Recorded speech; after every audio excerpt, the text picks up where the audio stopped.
Nicobar Island is an integral part of the biodiversity of India. The reserve is the home of the endangered tribes of India, the Shompen. The endangered species like megapod and edible nest shifts also resides in this reserve. The island covers virgin, lavish green, dense tropical forest. Apart from the rich flora, the Great Nicobar Biosphere Reserve also houses several species of fauna that attract a large number of visitors every year. The most unique fauna of this biosphere reserve include the crab-eating macaque, saltwater crocodile, giant leather-back turtle, Malayan box turtle, Nicobar tree shrew, Nicobar megapod, reticulated python, and great robber crab. The Biosphere Reserve of Great Nicobar Island. It is the important island where the Shompen population are inhabiting and the Shompens are distributed the Great Nicobar Island in different parts which you can able to observe here. And this is the Campbell Bay, the headquarters of the Shompen population. The existence of the Shompen was first reported by Pastor Rosen, a Danish missionary in 1831. In 1846, Admiral Steve Bale made the first record visit when the islands were annexed by the British government. Mr. D. Ropestaff, officer in charge, made 3 visits. Now I am in Great Nicobar Island. In search of the Shompen population, we have first expedition in 1993 with the financial assistance of the Ministry of Environment and Forest, where I have enumerated the Shompen population as 183 individuals. So it has been submitted to the report was submitted to the Andaman and Nicobar Islands and also to the Government of India for their conservation. Now we have different kind of ships which are going to the Great Nicobar Island, Car Nicobar and Little Andaman Islands. Here, which I have used in 1993 onwards, we have very few ships such as Daring, Sentinel, Jarva. These are the 3 ships which are available to go for the Nicobar Islands. To reach the Great Nicobar Island is a very difficult job. It requires 3 nights and 2 days to travel. The Shompen inhabiting different parts of the Great Nicobar Island. They are food gatherers and hunters and semi-nomadic. They have their own way of life, a primitive way of life. The subsistence of economy is food gathering, hunting, collecting of tubers and fruits. Many of them still living on their own substance of the economy. They are interior jungles. It is very difficult for them to approach. It took for me more than 3 months to approach them at different parts of the Great Nicobar Island. And my expeditions given me the fruitfulness that I can able to document and I can able to write on them ethnographic reports, both biological and cultural reports, which facilitated and helped many of the administrators and the policy makers to take the decision how to conserve this Shompen population.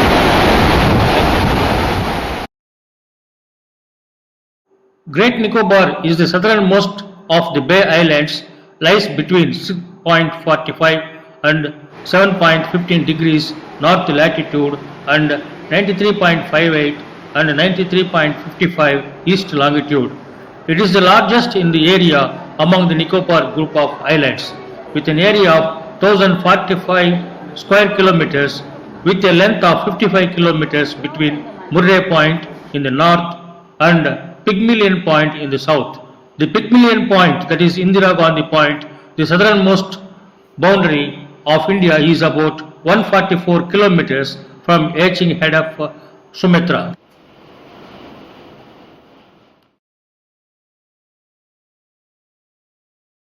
research on Poten's geography of Eastern Asia was the first research work which has been taken up by Girini, which you can observe here, first geographer who has mapped the Great Andaman and Nicobar Islands. This is the first map which has been done in 1897. Edward Harris map is one of the important ethnographer who has written on the tribes of Andaman and Nicobar Islands.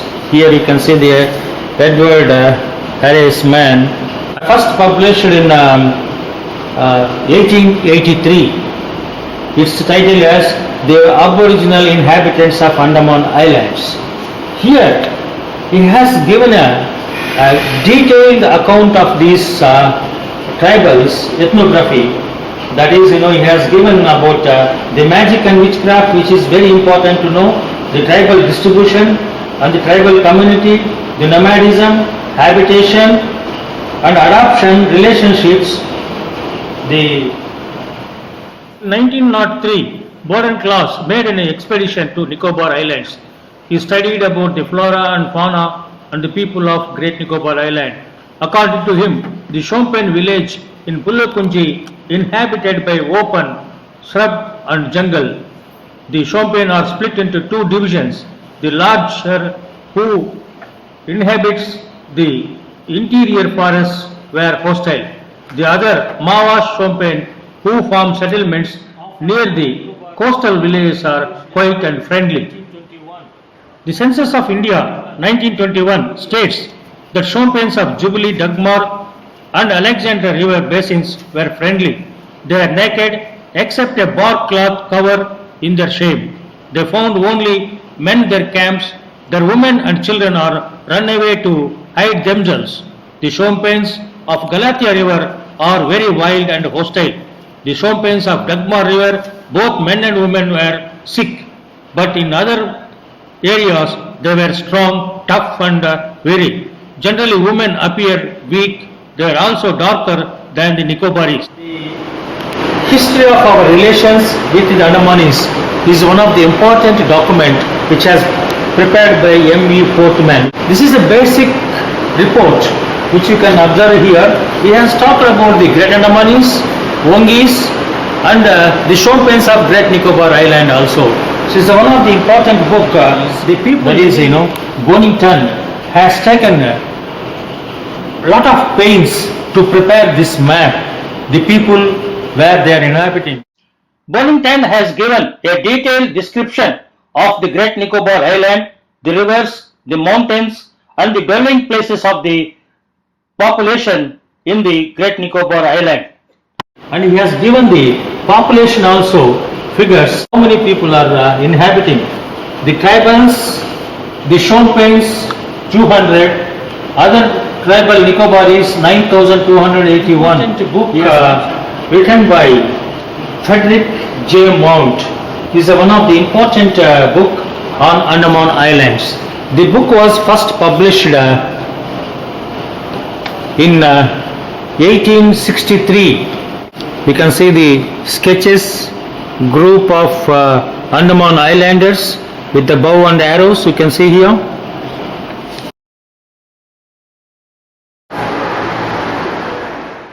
Shompens are living in the areas of Galatia, Alexandria, Dagmar and Jubilee River basins and the sea coast. On the base of their concentration and their bands, Professor Naidu has divided into 7 groups such as 1. The 35 kilometers group around the Shompen hut complex. 2nd, Kotangari camp, those who are dwelling just above the east-west road. 3rd, Alexandria camp around the river Alexandria. 4th, Dagmar camp, areas of Pullakunji and Dagmar river basins. 5, area of Pokane, Nicobar and Singambasti. 6, Lawful camp, including the areas of Lawful and Trinket. And finally, 27 kilometers camp, including the areas of settlements near the river Galatia. Settlement pattern of the Shompen houses are irregular. Generally, Shompen houses are either rectangular or square with a gable roof. These huts are built on piles varying in height from 3 feet to about 7 feet with a rough platform and a rough roof of palm leaves. Huts on trees explained by bottom class are not seen. Generally, Shompens build their houses by using wood, cane and leaves which is available in the local area. The structure and dimensions of the houses vary from one place to another and time to time. Three types of houses are noticed in the Shompen area. The simplest type is in the 27 kilometers camp with no side walls. The roof comes down low 3 to 4 feet above the ground level. The local Tani Patta, that is Nipa fruticans, leaves are used for the roof. The second type of the house, which is seen in the 35 camp, have side walls on either side. They keep the front and back side of the house open, and these two walls are built with cane, wood and the local Tani Patta leaves. The third type of houses has walls on all the sides and a door in the front. They either have a window or no window, and ventilation is not there in many of the houses. They made with the pandanas proof or Tani Patta leaves for the roof.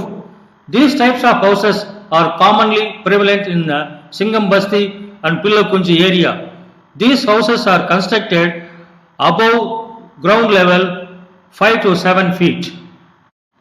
Part of the floor above the pole is having a height of 150 centimeters and a width of 240 centimeters. A small wooden box with 60 to 70 centimeters in length filled with stones and sand is used as the fire hearth for cooking. This pot is always at lower level than other parts of the hut.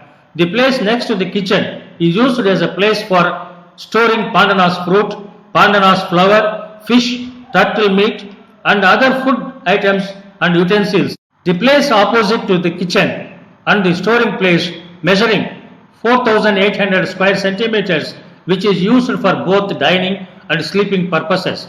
It is common site for the turtle and pig meat which are hanging on the strips of the Shompen hut. According to Professor Naidu's study, the total population of Shompen is 181 individuals comprising in 56 families. Among the 56 families, 6 families are living in 35 kilometers camp with a total population of 23 individuals. Among them, male are 18 and female are 5.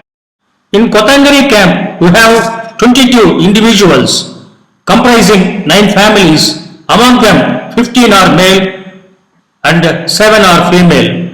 In Alexandria camp, we have 27 individuals comprising 10 families. Among them, 15 are males and 12 are females. In Dagmar camp, we have total 15 individuals comprising 4 families. Among them, 7 are male and 8 are females. In Koken, Piloba, Singam Basti area, we have 37 individuals. Among them, 23 are males and 14 are females, comprising 11 families. In Laful camp, we have 6 families. Total population is 21 individuals. Among them, 12 are male and 9 are female.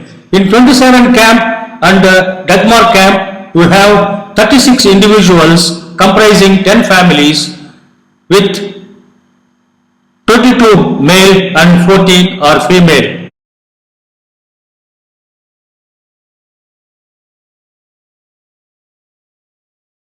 The general appearance of the Shompen is Malaya cum Nicobaris. Their color is muddy, slightly darker than the coastal Nicobaris. Their teeth are highly discolored, mostly reddish due to the constant chewing of the raw areca nut. They have not much hair on the body. Their hair varies from curly to straight. The writings of Baran Class and Changappa show that the Shompens are dark-skinned people with the curly or wavy hair, indicating Malaya type with people of Dravidian miscogeneration. The Shompens of Alexandria and Galatia River are not having curly or wavy hair. but have fair complexion. Shompen of trinket and lawful or dark-skinned people with straight hair. Again in Dagmar River, fair Shompens were found with the curly hair. Agarwal, in his study, The Physical Characteristics of the Shompens of Great Nicobar, mentions that the Shompen are short to medium in stature. The head of the Shompen is mesocephalic, though the brachiocephalic elements is also fairly strong. The nose is mesophane with a tendency towards leptorhine. Hypocephalic head occurs predominantly. All the three types of head, namely trypanocephalics, retrocephalics, and archocephalic, are equally frequent. Uroprosophic types of face is predominating. The upper face is of Mycene type. The frequency of leptin and uroins are also quite high. In non-metric characteristics, they are light brown to yellow brown in skin color. Hair are either straight or wavy. Most of the subjects have flat occiput with bulbous forehead. Eye fissure is mostly oblique with traces of epicanthic fold. The nasal bridge is concave with swallow depression. They have a medium type of lips with slight eversion. The chin is mostly oval and neutral in projection. Prognatism is slight but present. In terms of blood groups, Agarwal observed that the Shompens present a picture so far unknown to any of the primitive tribes of Southeast Asia. All the Shompen tested belong to the O group. The complete absence of P and Q genes in the present Shompen population who had migrated to this island in a small group can be explained if we presume that the ancestors had a very high frequency of O genes.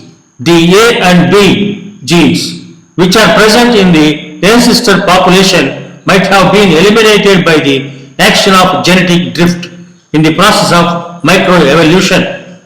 The sickle cell trait is almost entirely absent among the Shompen population. Both plants and animals form the food sources for Shompens. They depend on forest and on sea for their subsistence. Among the forest produce, pandanus is the major staple food for Shompen. Men used to collect the pandanus fruit from the forest. The women separate the nuts from the fruits by means of mustard. Then they boil the nuts in the bark, casserole or tar drum and extract the duff by molluscan shell. They contain nut fiber which is removed by holding a thread in right hand and the other end the thread is tied with the toe of a foot and the thread is coiled repeatedly round the paste ball clockwise and pulled up. The thread comes out of the ball along with the fine fibers of the pandanus paste. These fibers are removed from the thread and the process is repeated and the paste ball is made fiber free. Each ball weighs 1 to 2 kgs. Women attends all the work right from the separation of the nut to preparation of duff balls. Apart from eating the pandanus paste, they also like to eat the pandanus fruit. Here we can see the ripe pandanus fruit they will collect and they will eat as it is. It is very tasty and they will also preserve this pandanus fruits minimum 15 to 20 days. Fish forms a supplementary food source. Fish is prepared by boiling. The crustaceans are prawn, turtle and crabs. They collect the mollusks from the bank of a stream, creek and remove the shells and boil the flesh for the consumption. The crocodiles available in the stream, creek are hunted by Shompens. Shompens spear the crocodile repeatedly to kill it. The crocodile hunt is a rare occasion in comparison with a pig hunt. They also hunt monkey and turtle. The megapode bird and its eggs are also eaten by them. Worms from the rotten wooden log is the delicious food for the Shompen. They like it very much. This photograph was taken by me in the year 1994 near Galatia River. The Shompen selects a rotten wooden log and cuts the log into pieces. From it, they collect the worms which you are observing. They eat raw and also they heat them on the flame and eats. The distribution of food is quite interesting. All the family members sit around, keep the food in the middle. The members of the family eats the food by using both the hands. There is no distinction between male or female or children. The food sharing is also extended to the domestic dogs. The photograph which you are observing here is taken by Professor T.S. Naidu in 1994 along with the Shompens in Shompen hut complex where they are sharing the food with the other Shompens of the same clan, which you can observe here. Shompen of a particular clan is sitting together round and eating. One boy with the dog is separated backside, that is, he belongs to separate clan. So they maintain the clan system that they will be sharing the food only with the particular clan people. For the first time, Professor Naidu taught them how to cook the rice and how to eat the rice and prepare a curry also. So this is one of the important expeditions of Professor Naidu in his career, and he has got the Commendation Award for the Republic Day in the year 1998.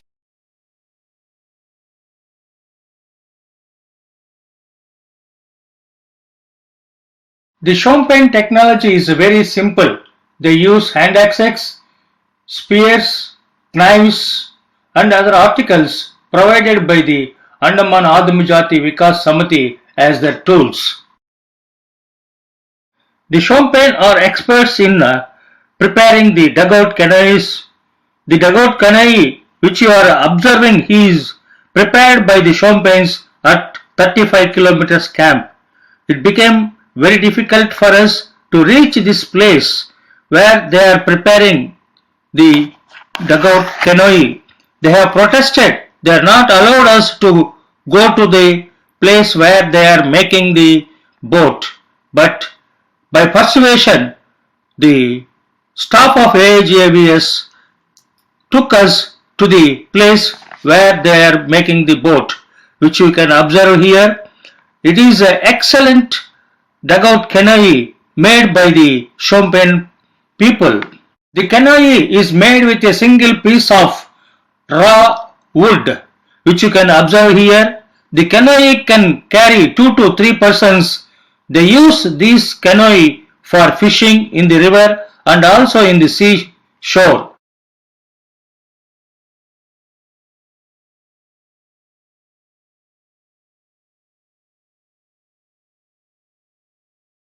The Shompen tribe is a different ethnic population, both physically and culturally.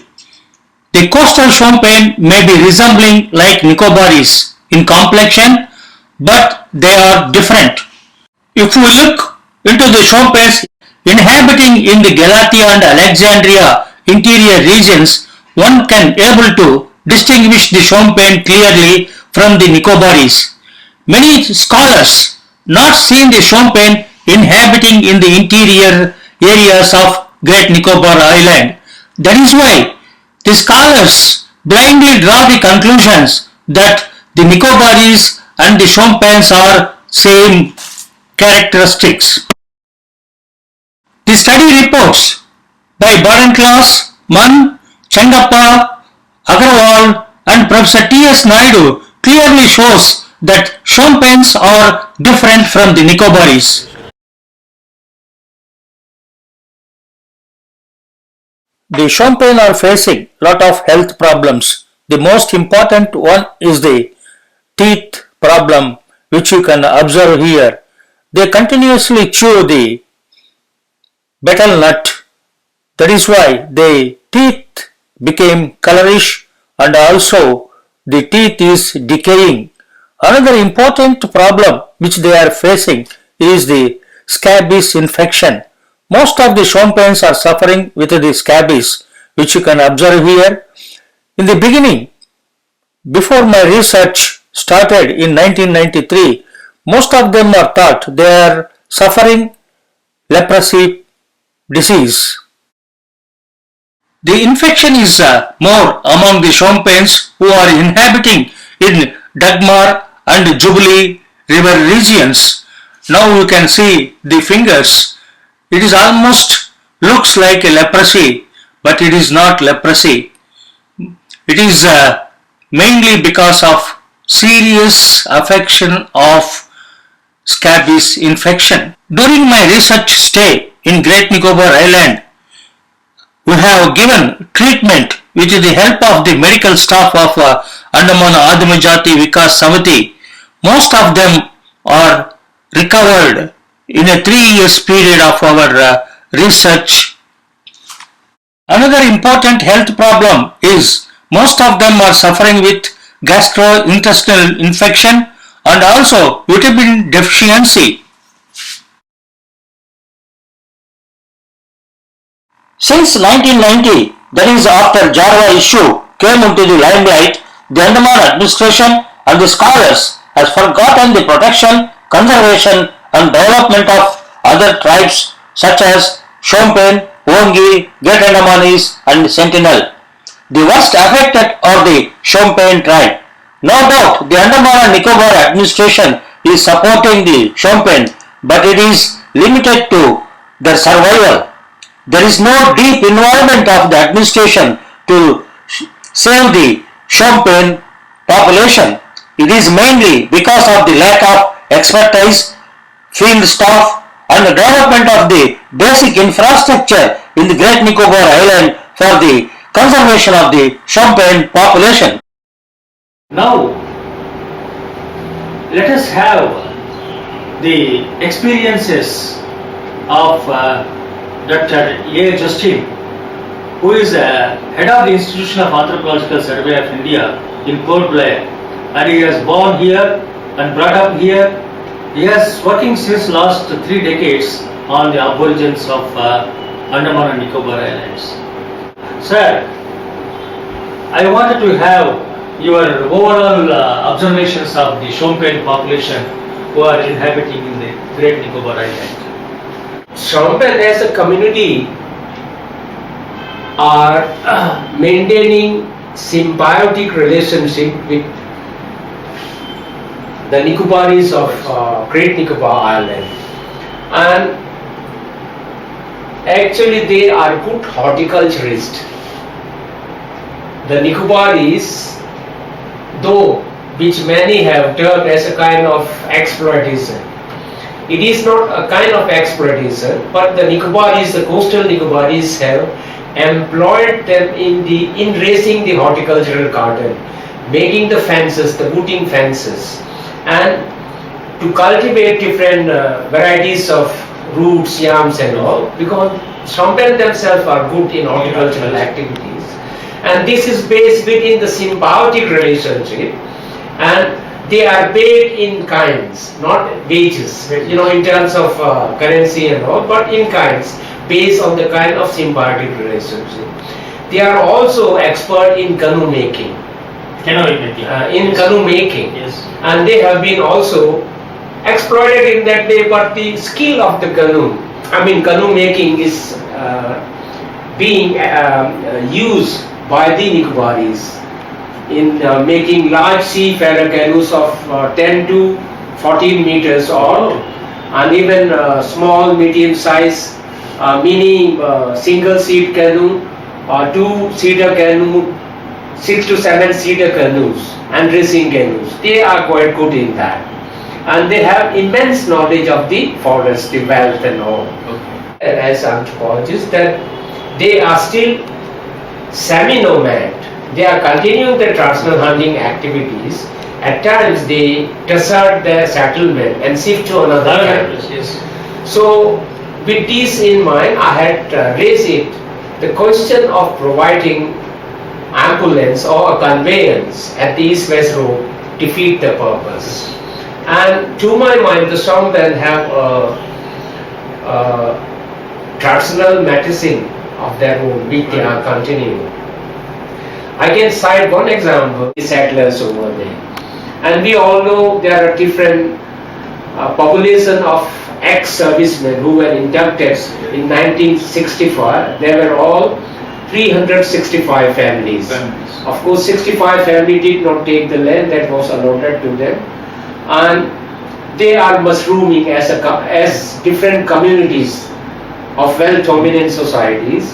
Apart from that, we have the Nicobarese population who are comparatively much advanced in terms of accepting education and other welfare measures extended to them by the government of India in general and their administration in particular.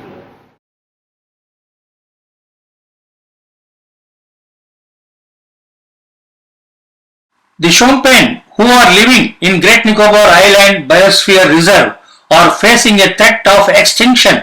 Once they are living happily in the island, now they are facing the problems of survival.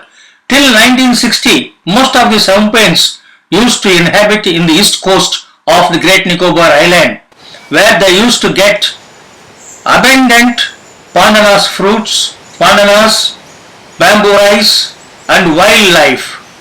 The rehabilitation of ex-military people in the east coast region became a threat for the survival of the Shompen, who have been pushed towards the interior forest. The construction of East Coast Road from Campbell Bay to Indira Gandhi Point is the important destruction which has been affected the biosphere directly, and the construction of the jetties in Campbell Bay, you can see here how they have been developing at a faster rate, which has been directly affected the Shompen population and the biosphere where they are living. Their flora, fauna was totally destroyed, and they have been pushed towards the west coast from the east coast. The fast growth of the tourism in Great Nicobar Island and also Andaman Islands are also affecting the very survival of the primitive tribes. Immigration is another important factor which affects the Great Nicobar Island and also the Andaman and Nicobar Island. It is observed that the Andaman and Nicobar Islands lost its carrying capacity because of migration of lot of people from the mainland to the island. After tsunami, no serious action was taken to rehabilitate the Shompen. There is no systematic data on the habitation, distribution and the present way of life the Shompen is leading. No doubt that the Shompen policy has been developed by the administration, but it is not implemented fully. We have very few research studies on Shompen available. After 1995, there is no research work has been taken up by any scholar seriously. Even today, most of them are referring the data published by the Boran class, Mann, Chengappa, Agarwal and Professor T.S. Naidu.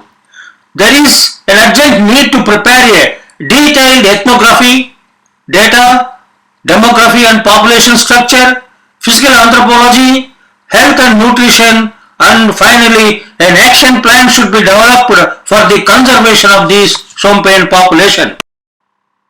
The questions raised by the scholars on the Shompen tribal population inhabiting in Great Nicobar Island. It is observed that most of the scholars are of the opinion that the Shompen and the Nicobaris are the same population. The question was raised even in the National Commission for Scheduled Tribes, which was held in Delhi from 27th to 28th June 2018. Most of the scholars are also of the opinion that Shompen and Nicobaris are the same. I am the only person discoursed that the Shompen are different from the Nicobaris.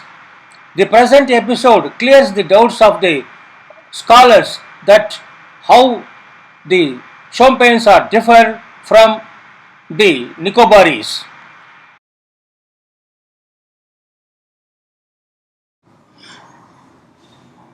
The Shompen are a distinct population living on the earth who remained virtually isolated, untouched by modern civilization. The Shompen inhabiting zones in Great Nicobar Island should be conserved and protected from the intrusion of the people from both India and foreign. The Shompen are extremely disciplined people. If we cooperate, the hunter-gatherer Shompen have every chance of surviving as hunter-gatherers and as well with us.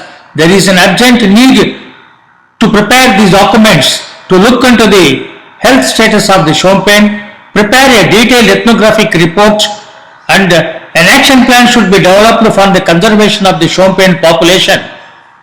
As the Shompen are biologically, genetically, culturally a distinct population living on the earth, it is the duty of all of us to save this aboriginal population before they extinct from the planet.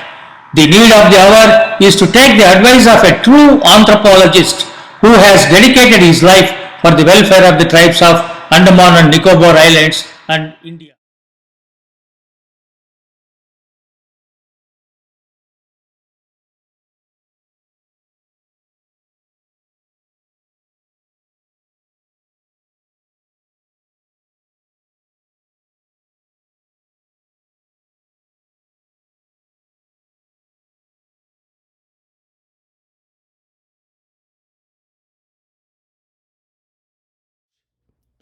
Thank you very much for viewing this episode. If you like, you forward it to your friends and subscribe this channel to know more about ethnic cultures of India. Namaste. Thank you very much. So subscribe this channel to know more about the endangered human population and ethnic cultures of India.